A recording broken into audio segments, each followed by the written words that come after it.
noite, meu nome é Amanda, bem-vindo aqui ao meu canal. Eu sei que eu prometi para vocês que eu não ia trazer história da moda aqui para o canal, mas eu estava vendo um vídeo sobre o assunto aqui no YouTube e aproveitei para ler algumas coisas também, porque eu achei muito interessante e resolvi trazer aqui para o canal.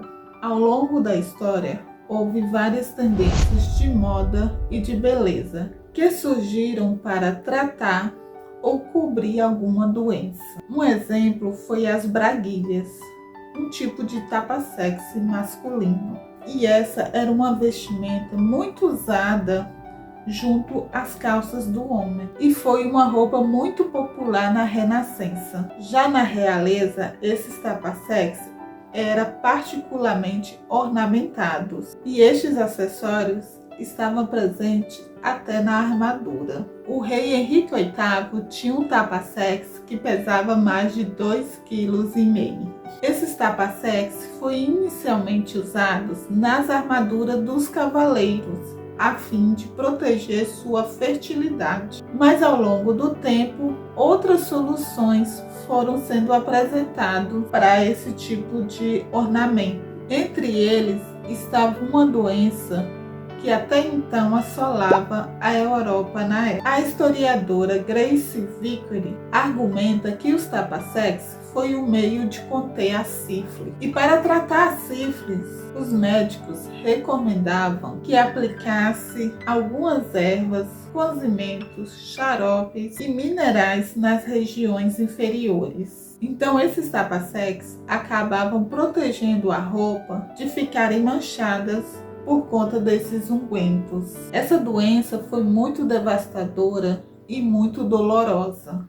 E basicamente os portadores sofreriam muito e posteriormente morreriam. E foi uma doença muito estigmatizada. Isso porque foi considerado imoral por conta da maneira que essas pessoas contraíram, que era através do sexo. Então você vai ver muita coisa na literatura e na arte falando sobre essa doença, né, de uma maneira mais pecaminosa. Porém, o tapa-sexy também foi usado como uma vestimenta masculina. Isso porque um casaco chamado gibão foi cada vez assim diminuindo de tamanho ao ponto de deixar as roupas de baixo muito expostas. Então ninguém saberia quem tinha a doença e quem só estava vestindo conforme a moda. Então os tapa-sexy ou as braguilhas foram desvinculando dessa doença horrorosa e acabou se tornando o item de moda, principalmente abraçado pela realeza. E logo foi caindo em desuso e gradualmente diminuindo até a década de 1590. A historiadora Grace escreve: quando os reis usavam um novo estilo de roupa, logo era imitado por todos aqueles que podiam pagar. Então a função universal da roupa ou do adorno é a comunicação de status social ou sexual, seja através de formas, cores, materiais variados, texturas e decorações. Vejamos outro exemplo. Na era elizabetana, uma maquiagem se tornou muito popular. A rainha Elizabeth I da Inglaterra, após adquirir varíola, passou a usar uma pasta para encobrir as marcas deixadas pela doença. O problema era que o material era altamente tóxico. Inclusive, tem até vídeo aqui no canal que fala sobre essa maquiagem dela. Vou deixar aqui nos cards passando para quem quiser assistir e saber de mais detalhes. Um outro método era os emplastros, que eram feitos de veludo ou de pele de rato, de acordo com o que você poderia pagar. E assim como Elizabeth usava pasta tóxica a fim de cobrir a varíola, né, as marcas ali da varíola, esse emplastro serviria também com o mesmo objetivo. Já no século XIX, a tuberculose passou a ser a doença da vez. E mesmo sendo devastadora e matado milhares de pessoas, também foi muito romantizada e se tornou um ideal gótico de um herói baroniano. E esse herói é um tipo de arquétipo ou personagem que se desvia de padrões morais da sociedade, mas ao mesmo tempo é capaz de trazer grande afeição pelo público. E ele foi muito popular na literatura do século XIX e é o precursor do movimento anti-herói. A autora Ellen Bainun conta em seu livro, que traz a história da tuberculose, que os excessos e a vida boêmia pareciam emprestar às suas vítimas um ar de sofrimento nobre e um aumento do fascínio sexual. Ela menciona um fato curioso sobre o Lord Byron, contado pelo seu amigo, o escritor Tom Moore, quando o visitou, no qual o Lord Byron pronunciou a seguinte frase: "Estou pálido". E quando o escritor perguntou o porquê a Lord Byron, ele disse: "Gostaria de morrer de tisco, porque as jovens têm maior compaixão quando vê um doente no leito de morte". Não demorou muito e Lord Byron teve seu pedido concedido, morrendo aos 36 anos de tuberculose. Da mesma forma, o jovem poeta John Kay, figura histórica da literatura inglesa, também teve sua morte prematura aos 26 anos, vítima da tuberculose. Mas mesmo antes de sua morte, ele já estava fascinado com ela, pois esta muitas vezes era o objeto de sua paixão em seus poemas.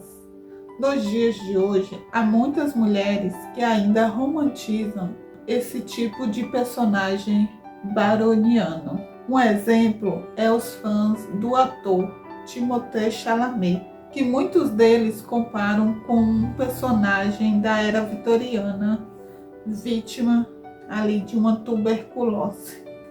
No geral, tem havido uma riqueza de pesquisa que vem discutindo como as doenças foram feitas para ser um acessório da moda e da elite. Tanto que há certos tipos de doenças que poderiam ser interpretadas com um ar de romantismo, trazendo um momento histórico e social associado à doença. Alguns exemplos é a melancolia, que poderia te dar um ar de criatividade. A gota pode te indicar classe e riqueza. Os nervos poderiam te sugerir uma sensibilidade moderna. Talvez houvesse algum privilégio, entre aspas, de estar um pouco doente. Porque se você tivesse dinheiro suficiente, uma doença leve poderia lhe render uma consulta prescrita a um spa ou um resort à beira-mar, ou mesmo ir ao exterior em um país mais quente. E vemos isso o tempo todo em dramas de época, onde um personagem é diagnosticado com qualquer coisa e eles são levados pelos seus parentes para a beira-mar ou para o interior para relaxar e melhorar. A novela Cabocla é um exemplo. Temos o personagem Luiz Jerônimo, que viaja para o interior a fim de curar uma doença no pulmão, antes que ela evolua para uma tuberculose. E embora esses spas fossem concedidos para ser centro de curas, onde as pessoas poderiam restaurar o seu equilíbrio ou animar seus espíritos mais uma vez, acabava se tornando um lugar de medicalização e socialização, principalmente as pessoas no final do século XIX, que começaram a ficar obcecadas com a saúde graças aos inumerosos comprimidos, pós, gotas e sais minerais, sendo medicadas para corrigir qualquer doença, até mesmo as menores. Além disso, muitas pessoas começaram a ir aos spas com esta mania de doença e estes spas se tornaram centro de entretenimento. Então, essas pessoas que inicialmente vieram para descansar, rapidamente preencheram sua agenda com festas noturnas, comidas, bebidas e danças de salão.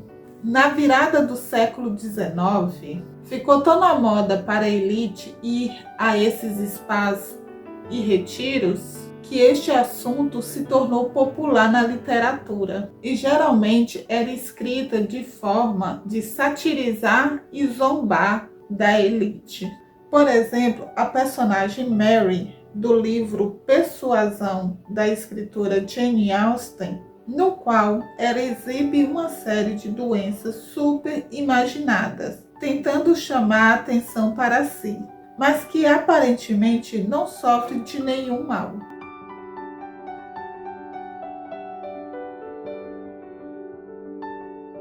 Há também um aspecto de gênero na doença como moda, em que muitos sintomas das doenças trabalham para defender os ideais femininos de fragilidade e recato. E isto foi especialmente verdadeiro na era vitoriana, onde a magreza, a palidez e a graça etérea ecoavam os sintomas da tuberculose. As mulheres desta época se esforçavam para parecer pálidas, delicadas, com olhos vidrados e com o rosto corado febrilmente. Em suma, os ideais de beleza do século XIX era quase idêntico aos sintomas visuais da tuberculose, tirando a tosse com sangue a cada 5 segundos. E essa palidez e rubor poderia ser alcançado até certo ponto com a maquiagem, mas algumas mulheres chegariam ao ponto de aplicar colírios cheios de suco ácidos ou perfume, até mesmo a beladona, uma planta tóxica usada na farmacologia, e tudo isso para obter o efeito de olhos brilhantes. Um outro fenômeno na era vitoriana foi as garotas em jejum. No filme O Milagre, lançado na Netflix em 2022, traz a história de uma garota que se diz estar em estado de milagre, Que se diz ali estar em jejum. A história gira em torno de uma garota em jejum, que alega estar há 4 meses jejuando. Isso sem comer e beber água. Então é chamado uma freira e uma enfermeira para investigar o suposto milagre. E obviamente sabemos que no dia de hoje é cientificamente impossível estar nessa condição. Mas no século XIX, essas garotas se tornaram verdadeiras celebridades. Eram vistas como anomalias médicas ou então escolhidas por Deus. E assim como no filme, passaram a ser alvos de investigação. Infelizmente, foi durante essas apurações que muitas delas encontraram um fim trágico. É o caso, por exemplo, de Sarah Jacob, de 10 anos, que morreu de fome em 1869, aos 12 anos, conforme repercutido pelos jornais da época. E olhando para trás, não é surpresa nenhuma de se imaginar que muitas dessas histórias foram planejadas pelos seus pais para poder lucrar com essas meninas. E foi isso que aconteceu com a Sarah. As famílias cobrariam dos hóspedes que iam visitar essas meninas. E muitas vezes esses convidados traziam presentes e doação. Então poderia ser muito lucrativo. Sarah se tornou uma sensação no Reino Unido, o que levou vários médicos e enfermeiras a estudar o seu caso. Infelizmente, devido ao intenso monitoramento, os seus pais não conseguiam lhe dar comida. E ela acabou morrendo de fome depois de 1 semana de ter sido enviado essas pessoas para poder pesquisá-la. Uma observação sobre esse caso é que foi permitido que as enfermeiras e os médicos lhe dessem comida caso ela pedisse. Infelizmente, não pediu. Seus pais posteriormente foram acusados de homicídio culposo e foram condenados a 1 ano de trabalho manual na prisão. Um detalhe interessante é que o público não estava interessado nas histórias dos garotos em jejum, que também aconteciam naquela época, somente nas meninas. Isso porque a ideia de uma garota fraca e acamada alimentava a crença cultural que as mulheres eram delicadas e sublimes.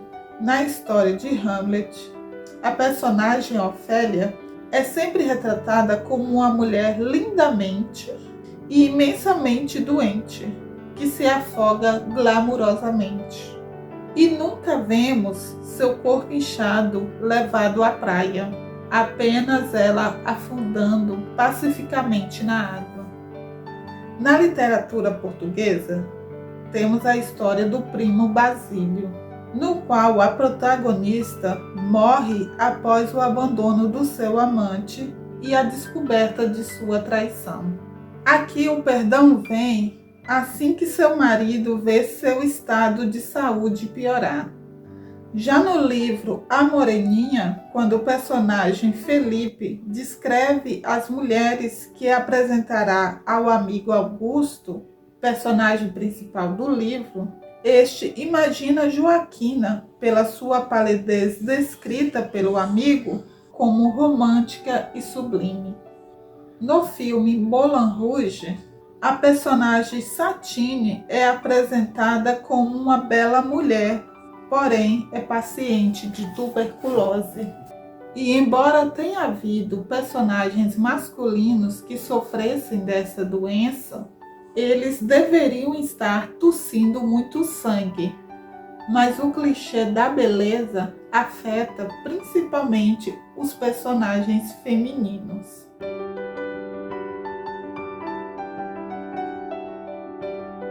Como nós vimos, algumas doenças são vistas como belas e são inseridas na moda da época. Mas como nasceu essa romantização desses ideais de beleza? A era romântica teve seu início estético no final do século XVIII e no início do século XIX, com pensamentos iluministas que gerou um ideal liberal, contrariando as políticas absolutistas que vigoraram até então.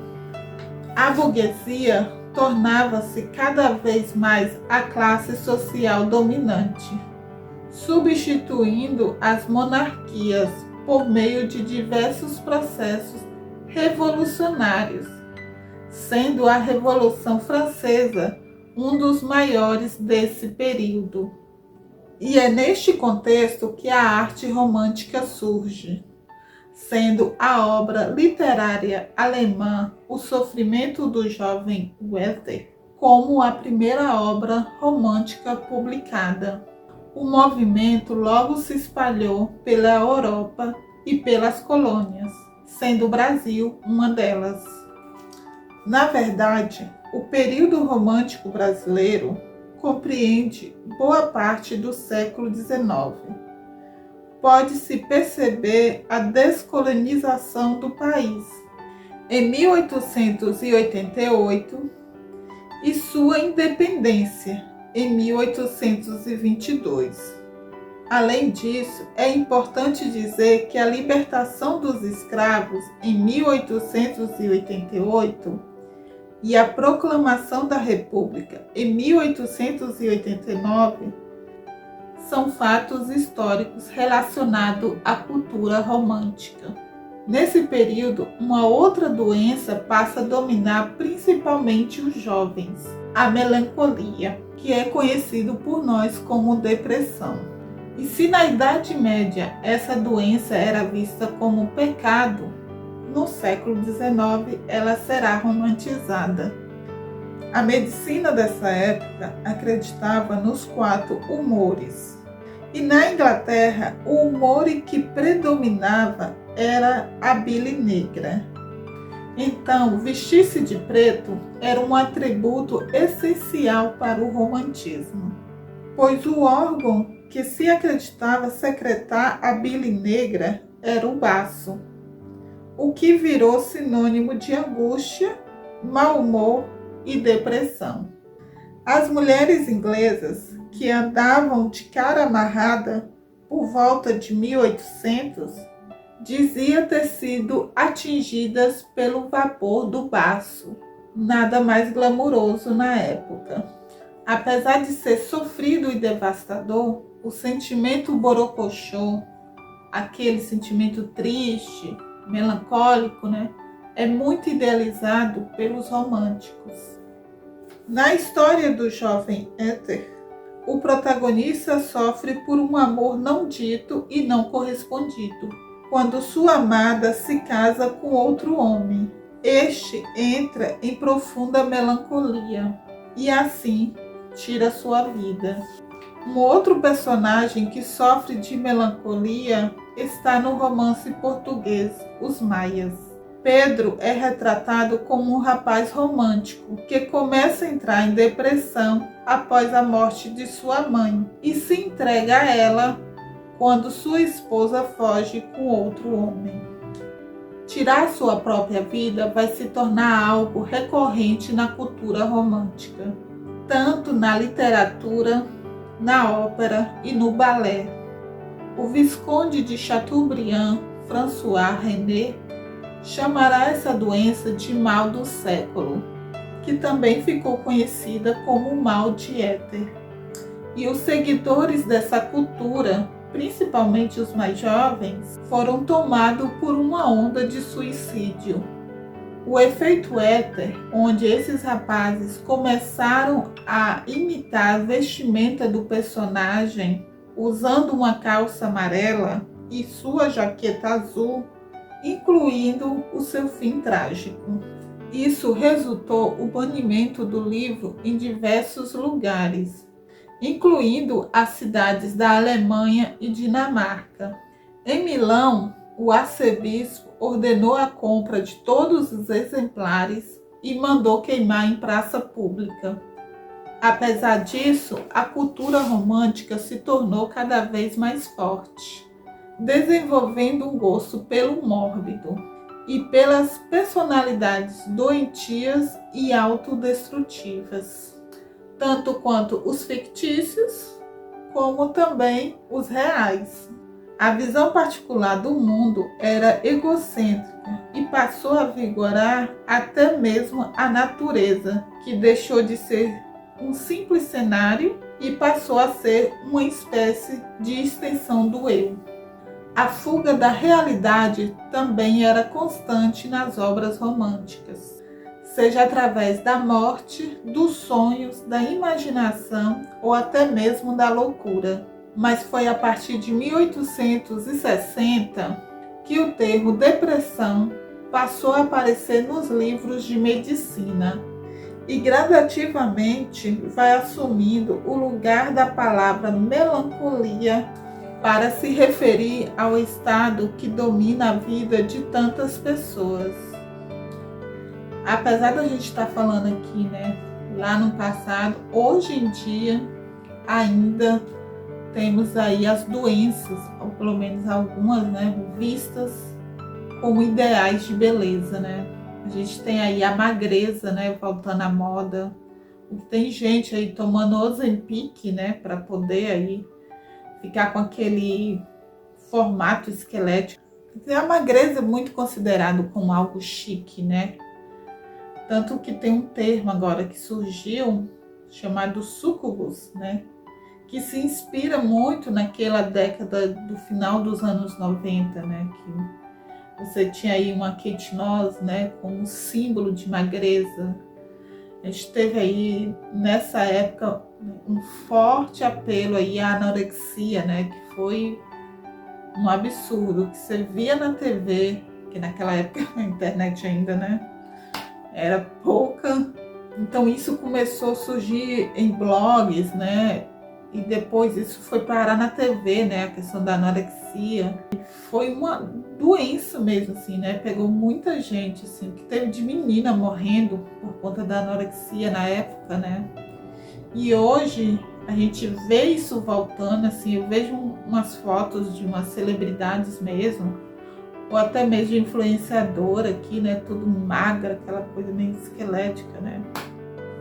Mas também tem uma outra moda também que ficou lá no Japão, que magreza lá no Japão também é muito conhecida, né? E foi um caso na década de 2010, onde as garotas imitavam a aparência de uma pessoa doente para parecer mais frágil e delicada. E assim como na era vitoriana, tanto a tuberculose quanto a melancolia, ambas, né, romantizam aí, né, o sofrimento de tantas pessoas, né, que passam por isso, que são afetadas, né, por essas doenças, né, pessoas que sofrem com anorexia.